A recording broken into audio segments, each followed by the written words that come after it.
Welcome back to Grassroots Media. Welcome back to this week's edition of the Gary's Paint and Body Shop Terry Hoese Show, where we cover everything on the hardwood with the South Green Rebels basketball team. As always, I'm joined here with head coach Terry Hoese. Coach, Tyler, how's it going? it's going good.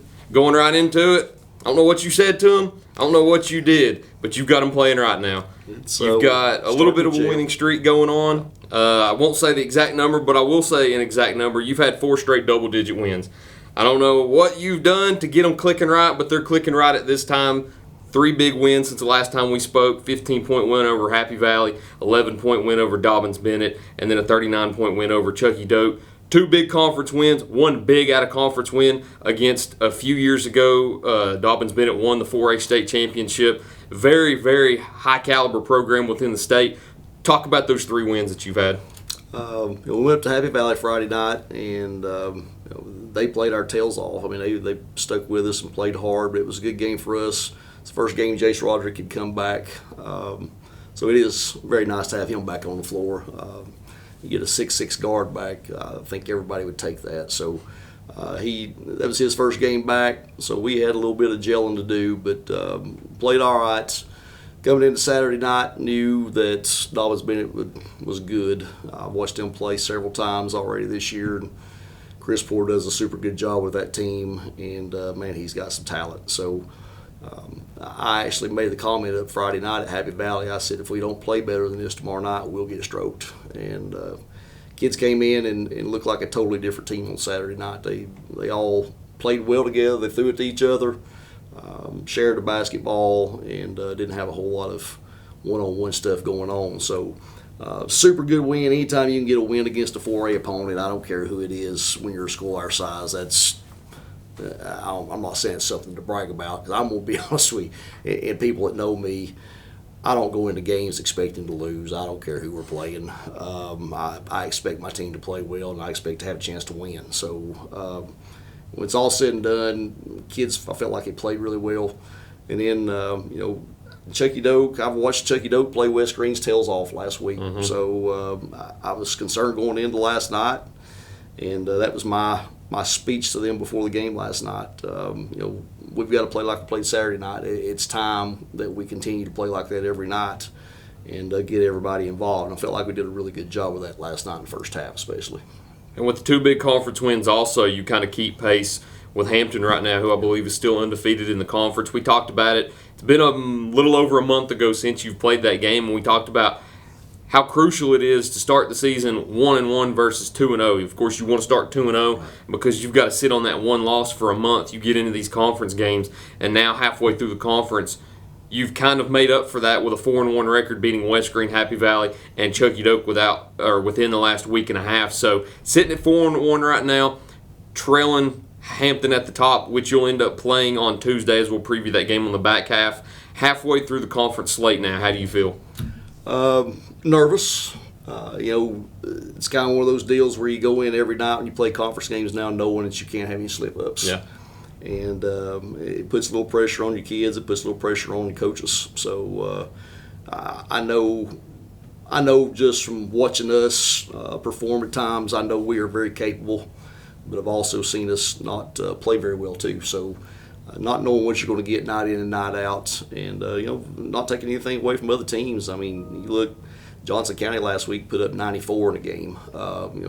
There's teams that are capable of putting up points and beating you night in and night out. So just making sure that we are doing what we need to be doing and finishing games we need to finish and make sure we don't have any slip-ups.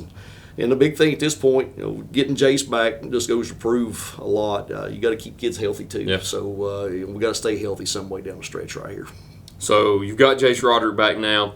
You've had Caden Fillers back for a little bit now. You've got a fully healthy team once again. I don't know if they're fully 100% healthy, but you've got a full lineup back on the court now. You're starting to kind of get them back on the floor. The chemistry starting to come together again with the winning streak that you have. So how confident are you with the starting lineup and with the bench pieces that you can put in now that you've got a full lineup back? I'm confident. I mean, I've always been confident. Even when those kids went out, I felt like we had a chance to go win games. So having these guys back, and like we said earlier, when those guys are out, some of these other guys got a lot of playing time, and it's helped them, especially Gavin Dyer. He's come in and filled that role to the point where I'm actually starting him pretty much every night now. So he's earned that spot, and he's a scorer for us. And you bring in 3 juniors off the bench right off the bat: Charlie Lane and Will Arwood and Lucas Couch. So we don't really miss a lick there. And then we've got a post player, Noah Wright. It's a sophomore that's I don't care to play him against anybody. So I've got a good bench, and they've gotten plenty of playing time right here in the last few weeks with all these guys hurt. So I feel good going down the stretch. Going down the stretch now, you've got 2 more important games coming up now. Going to Johnson County Friday, I believe. The schedule was switched to begin with, but they came down here first, and now you've got to go up there. Luckily, you get to go up there on a Friday this time. You don't have to go up there on a weekday.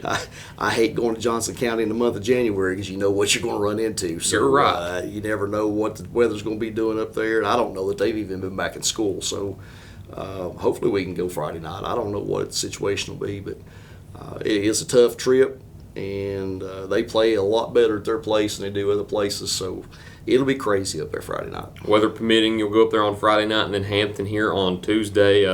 Got to talk a little bit about Johnson County, too, because there's something looking at their schedule that I have to point out also. But before we do that, as always, we got to get a word from our sponsors in first. So we'll be right back in just a minute to talk about the upcoming slate of the Rebels games here on Grassroots Media.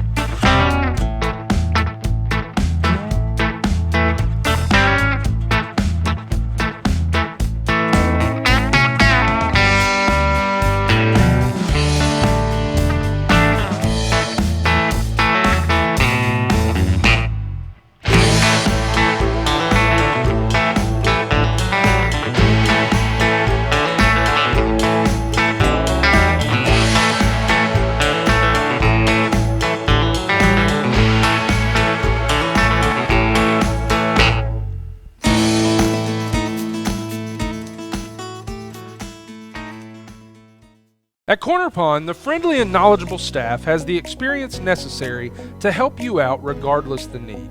Have an item of value you'd like to pawn or sell? Corner Pond can help. They pawn numerous items of value, including firearms, tools, ammunition, silver, coins, and much more. When you walk through their doors, you'll find well-stocked shelves full of electronics, gaming systems, fishing and hunting equipment, car audio and accessories. And don't forget about the room full of guitars and basses and amplifiers, or their outside lawn and garden equipment. Corner Pond is a case knife dealer and carries numerous used knives as well. Stop by and let the friendly staff at Corner Pond help you today at 432 East Bernard Avenue, Greenville, Tennessee.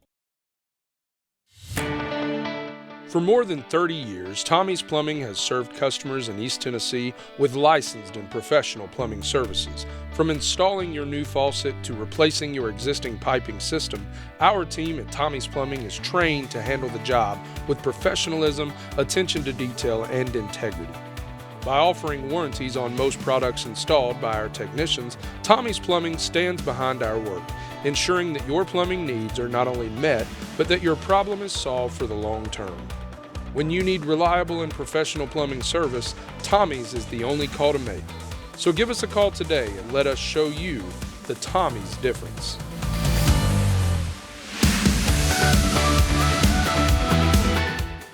Welcome back to Grassroots Media. Welcome back to this week's edition of the Gary's Paint and Body Shop Terry Hoese Show, where we cover everything on the court with the South Green Rebels basketball team. As always, I'm here with Rebels head coach Terry Hoese. So you got Happy Valley and Johnson County, you've got Johnson County and Hampton coming up now. Yep. 2 key important conference games ahead of you. Got Johnson County on Friday night going up there. The one thing that I was going to point out, Johnson County, we talk about how they've been the wild card all year. We spoke about it last week, and I think the week before that also. They kind of hold their cards in their hand to where they can sort of run the table. They come down here, but then they host West Green, host Happy Valley, host Hampton to end the conference season. Yep. So they got a lot of home games at the end. I think halfway through their conference slate, they're 2-3 at the moment, but they look at you guys as that first team in their second part of their conference schedule, and they think if we can steal a game from South Green and go 3-3 and then host 3 of our final 4 against the other 2 top teams in the conference, they can make a lot of noise. Of course, for you guys, you want to make sure that doesn't happen on Friday night, and you want to be able to get a win to stay up there close to Hampton and have a chance to have that number 1 spot. So what's the mindset like going into Friday night's game with Johnson County? Business. Yeah, I know. It's like I said a while ago, we can't slip up at this point. And I know Johnson County's playing much better right now than what they have been, and I also know that they're much better when they play on their home court. So we go in there Friday night, we'll have to go play well, and my kids know that, and we'll be prepared. And then Hampton, of course, on Tuesday. That's the one that I think all eyes will be on. You've got to get through Johnson County first. Hampton, I don't know off the top of my head who they play. I believe potentially Happy Valley on Friday night, and they have to go through them to get to this game. And then that kind of sets the table for who will finish first, or if there will be a split potentially for the region or the district championship. Hampton at the moment 5-0, South Green at the moment 4-1. You get that win, you knock them to 4-1, or I'm sorry, 5-1, and then you improve to 5-1. And then if you both run the table, then you split that regular season championship. Luckily, you host them on Tuesday. You had to go up there in December. You get them now fully healthy on your home court. How do you feel about that? I hope we stay fully healthy until then. Night in, night out, you never know what's going to happen on the court. But if we come in Tuesday night healthy, I feel like we can compete with Hampton.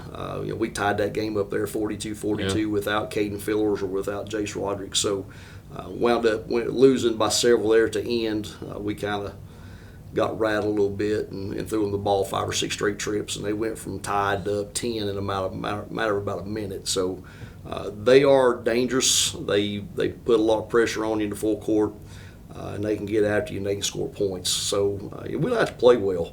But I do feel like playing on our home court, we've played well here the last few times we played, especially a Saturday night against Dobbins Bennett. So if we can get them in here and stay healthy, I think we've got a good shot at beating them on Tuesday.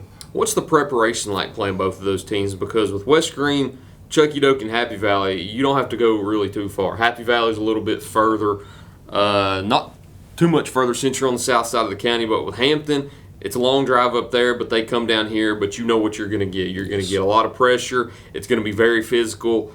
And then Johnson County, you've got to take that long bus ride up to Mountain City. How do you prepare for a long bus ride like Johnson County, and then how do you prepare coming home to play such a physical team like Hampton? At this time of year, it's the way it always is. People get beat up. We're tired. and when you jump on a bus and take a 4-hour trip, 2 hours there and 2 hours back, it's never fun, especially in a school bus. So not a whole lot of things you can do to prepare. Luckily, we get there early enough and play some JV, so my kids have time to sit around and kind of relax and fit in. So just hope we go up, have a good mindset, and everything goes well. But I know Coach Atwood will be ready for us, and he's always got something up his sleeve, so we'll be interested to see what we've got. I mean, we've spoke about them being the wild card team all year, and they've got a chance to run the table and be the spoilers within this district this year. And then I'm sure you're happy to have a couple of days off too, because you had, I believe, 3 games in 5 days: Friday, Saturday, off Monday, Tuesday, and then the Chucky Doak game on Tuesday. Not as bad as it could get. You could have always had a game on Monday and it'd be 4 games in 5 days. But I've done it. You get a few days off in between before you go on that long ride to Johnson County too. So are you kind of taking this time to kind of rest a little bit, or the practice is still hard knowing that it's going to be 2 physical games? I told them last night, today will pretty much be a shooting practice. It's Wednesday, so it's an hour and a half. We have to be done by 6 o'clock. So we'll come in and go through and do some light stuff and shoot. And then tomorrow we'll watch game film and prepare for Johnson County. And, not playing Saturday is going to be nice. It seems like we've played Saturdays now ever since Christmas break. So we had that game with Cotton County snowed out. It has to be rescheduled, so we didn't play that Saturday, and then we're off this Saturday. So not to play 3 games this week is going to be nice and kind of give us a little bit of a break. But definitely got to be ready full strength come Tuesday night. So we'll take it as easy as possible, but with that, we're also going to be prepared and ready to go. So we do practice hard, and I feel like if you practice hard, it makes the games easier when you get in there. So we'll still get after it, but today's going to be a light shooting practice. It's going to be a fun stretch coming up here. I know it probably won't be as fun for you with Johnson County and Hampton coming up, but for me, somebody that's sitting in from an outside perspective, kind of watching everything that happens within the district, this is the time of the year where it gets fun, where you come down to the closing stretch. It's First exciting. 5 games, you see kind of how everybody's played each other once. Now you see how teams are going to adjust and kind of see how the chips may fall with teams having to travel here and teams that are hosting this team. So Absolutely. this is fun. Halfway through it, Hampton 5-0, U 4-1, I believe. West Green 3-2, Johnson County 2-3. Those are the top 4 at the moment. Happy Valley, I think 1-5 or 1-4. Chucky Doak 0-5. I think that's all the basketball talk we've got. We've talked about the college football playoff each week now. Yep. We saw the national championship Monday night, Coach. Was it what you expected? Yeah, it was actually. Well, it was until the end. Yeah. I was kind of surprised to see Notre Dame get back in and have a shot there at the end, but Ohio State's tough. So I hate to say that, but they did what they needed to do. They had to run the gauntlet. You come in and have to go through what they went through to play. And I am glad to see them win, just simple fact that they beat Tennessee. So It makes us feel a little bit better at the end of the day. I guess if you get beat by the champion, you've got a little bit of bragging rights at least. Anyway, you can say, well, we could have had a shot to be in there if they hadn't knocked us off. So hats off to them, and we'll see what happens with the portal. They may reload, they may lose. Who knows? You never know. And if you're Michigan, you get to say you beat the national champions too. Absolutely. That's such a fun rivalry. Seeing everything that each fan base says about each other, it's so fun because Michigan fans, I don't think even care that Ohio State won the championship because they've won 4 straight and they won a title last year, so they don't really care. No. And for Ohio State, I think it's more personal to them that they've lost to Michigan 4 times. I'm sure. But they won a championship, so I don't even think they care. I think at this point, both fans are just jawing at each other just for the fun of it, but they're both content and happy because, hey, they both won back-to-back titles. Can you as a imagine rivalry. what's going to go through Ohio State's mind next year when it's time to square off against Michigan again, though? That's got to be in their minds. It's going to be in everybody's mind, too, because the way that rivalry's been the last few years, it's starting to feel like that old Michigan-Ohio State rivalry. Ohio State had won like 10 straight or something up to a few years ago. Now Michigan's got 4 straight on them, and it's fun again. I wish Alabama and Auburn would be like that, too, because that's the only other rivalry I feel like that has the potential to be a bad blood rivalry like that, but Auburn's just not Auburn right now. No, they've not been that way for several years. That's at one point you lined up and played Auburn. You had to battle, and I'm not saying you had to battle. That SEC's tough from top to bottom, but they've not had so much success here lately. So you throw in other teams, Ole Miss and everybody. So the SEC's gotten better, and every conference has gotten better. You can look at Ohio State, but transfer portal's been good to a lot of people.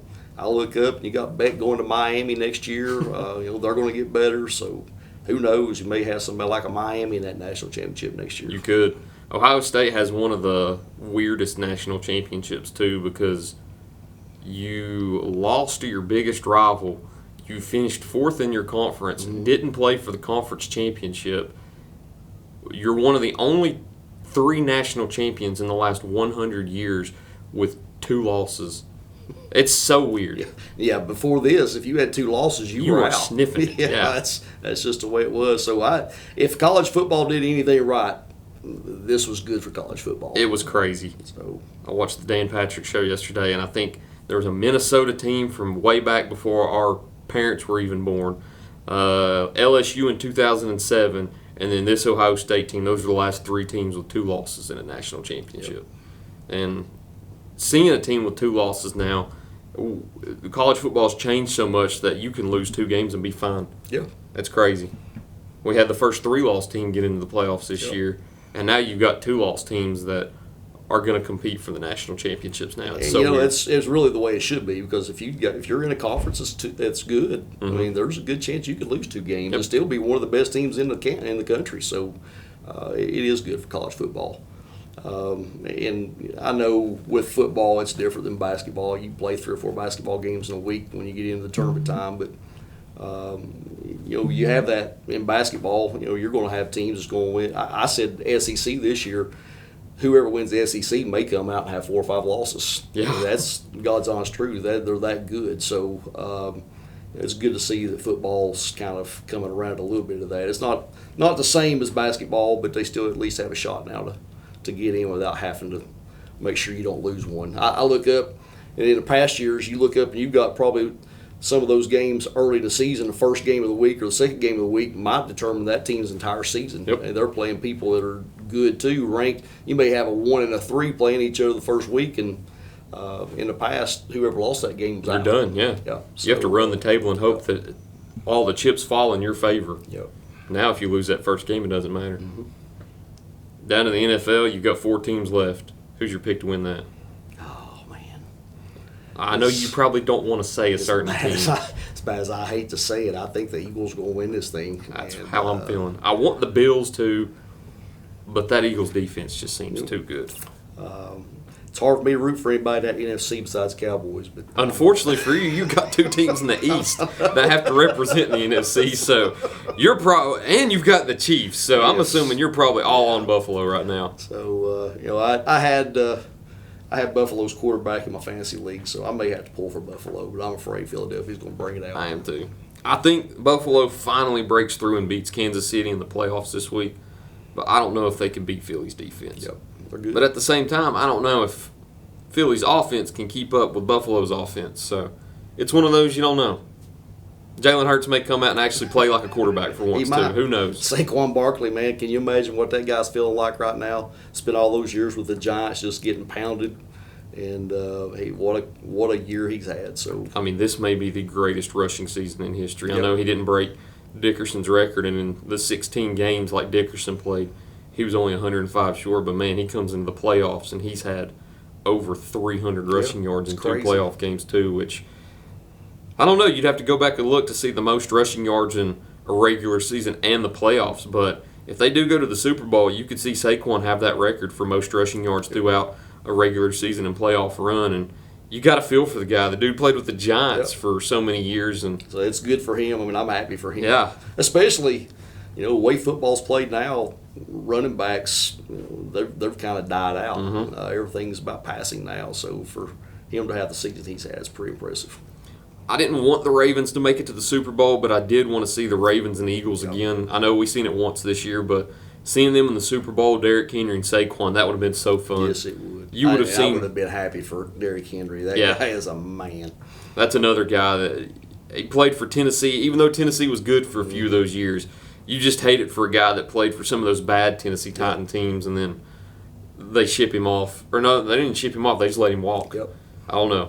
Titans organization, that's another story for another day. Yes, it is. But Derrick Henry and Saquon signing with the Ravens and Eagles this year, that just shows you that sometimes if you want to walk and make more money with another team, it is way more beneficial than staying with the franchise that drafted you. Yep, absolutely. Especially if you're not getting it done. I mean, Mm-hmm. if you're not competitive, why stay? Exactly. Sometimes as fans, you don't like when they walk, but at the same time, you don't blame them. Nope, you can't play it. And with the way everything is now, it's all about the money anyway. So it's a business. Giants fans, I know, won't say that, though. It's about a division rival. They won't say anything nice about Philly. But Tennessee Titans fans, a few. I feel like they're all right with Derrick Henry doing well with Baltimore. Mark Wright is a New York Giant fan. So, I'm sorry, Mark. I'm so sorry. He lives hard around here. So The crazy part is they beat Tom Brady Yep. in 2 Super Bowls, but outside of that, no success this whole. Well, they did make it to the Super Bowl in 2000 when they got bludgeoned by that Yeah. Ravens defense. Yeah. So I mean, they've made it to 3 Super Bowls this century, but every other year outside of that, it's just been tough to be a fan. I feel like. Yeah, But that's I know a the weird feeling. franchise. I'm a Cowboys fan, so Yeah. I look up in the stands and see all the bags over the heads, and I can imagine what it's like in New York. It's weird. It's weird. You go to the Super Bowl 3 times, but every other year, I don't know if you can put together 3 playoff wins in those other 20-something years. It's been bad. It's crazy. Do the Cowboys hire Dion? I don't know. Do you want them to hire Dion? I don't know. I've got mixed emotions. I'd really like to see them hire somebody that's a defensive mind, and then hire an offensive coordinator to go with him. But with that said, I just think Dion kind of fits into Dallas with Jerry Jones. It's all about the show and all about the flash. But if I'm almost positive if he goes, there's going to be some movement there to try to get Shador. So I believe I the don't same. know. The way Jerry Jones is, how he's the owner, president, CEO, GM, whatever, he might step down there on the sideline and be a head coach now. Who knows? He's got about 20 titles to his name in that Cowboys organization, so he might say, "Hey, before I die, I'm gonna be the head coach now." He's made it well known that he's going to do it his way. Yep. So that says something for him. I mean, I'll give him a little bit of credit. There's times I don't like him very much. I wish he'd make some changes, but he's stuck with his guns, and I do remind myself a lot of times. It is a business, Yep. and they're there to make money. And I know they want to win for their cities and everything else, but the best businesses in the world are not necessarily always the best, the Cleanest and clean- most yeah, friendly businesses. It's about yeah. making money Yep. when it comes down to it. So whatever you got to do. I mean, just speaking of the Giants, you look at some of the quotes from that Hard Knocks series. They talked about how they didn't want to pay a 27-year-old running back so many $1 million. Yep. And now look what he does with the Eagles, and look what you did. I mean, you had a decent rookie running back, but if I say the name, I think, what was it, Tyrone Tracy? Yes. See, how many people know him? That's right. How many people know him out there? Yes. Not as many that will know Saquon Barkley. Yep. So, I don't know. At the end of the day, as sports fans, we want to win, but yeah, we have to remember it's a business, and they make decisions based on money because they're owners, and a lot of time those owners, they don't care. Nope. They do not care. It's about the money. Yep, they're about the money and how much they're paying the players and how much they're going to get out of it. Mm-hmm. And if you ever look at a Dallas Cowboys game, it's not just Cowboys games, man. Look at all the stuff that takes place at AT&T Stadium. I mean, it's phenomenal. It's a place everybody wants to go to have events, and he's done a good job with what he's doing. So hats off to him. If you can do that and lose and still keep people coming around, there's not a lot of empty seats at the Dallas Cowboys football game. So he's doing something right. Maybe they're there for the cheerleaders. I don't know. It could be. It's a very polarizing thing. People don't like Jerry Jones, but at the end of the day, you've got to respect him in some sense because he took the Cowboys from a franchise that was worth like $10 million to like $10 billion now. Even though he's not winning Super Bowls, he's doing things right. Doing it right. Building AT&T Stadium, building some place where people want to come play and have events, but at the same time, he's not winning football games, so it's weird. Great businessman. I don't know if he's a great sports owner, but at the end of the day, he's a very polarizing person. Yes, he is. Love him or hate him, you got to respect him in some sense. He can make some money. He can. Don't know who they're going to hire, but when they do, we'll get the scoop. And we'll see what Coach Hoese's opinion is. I hope they do it soon. I hope they do too. They should do it soon because about every head coach will be hired soon. So They messed around and waited too long. If they were going to do that, I wish they had talked to Belichick before he left and went to North Carolina. So you look up, and at this time, people are starting to take jobs. missed out on Mike Vrabel. Yes, would have been a great one. It almost makes you think that they do want Dion if they're waiting this long. I'm afraid maybe so. They might. That's what it seems like if they're waiting this long. Dion or who knows, Jason Witten may roll in there. We'll see. He could. He's doing well at the high school level in Texas. Very well could. Doing better as a coach than he is a broadcaster. Yes, he is. He wasn't a very good broadcaster, but he was a heck of a player and a heck of a coach. But, Coach, that's all I've got for you this week. Thank you once again. Thank you all for watching this week's edition of the Gary's Paint and Body Shop Terry Hoese Show. We look forward to seeing you next time here on Grassroots Media.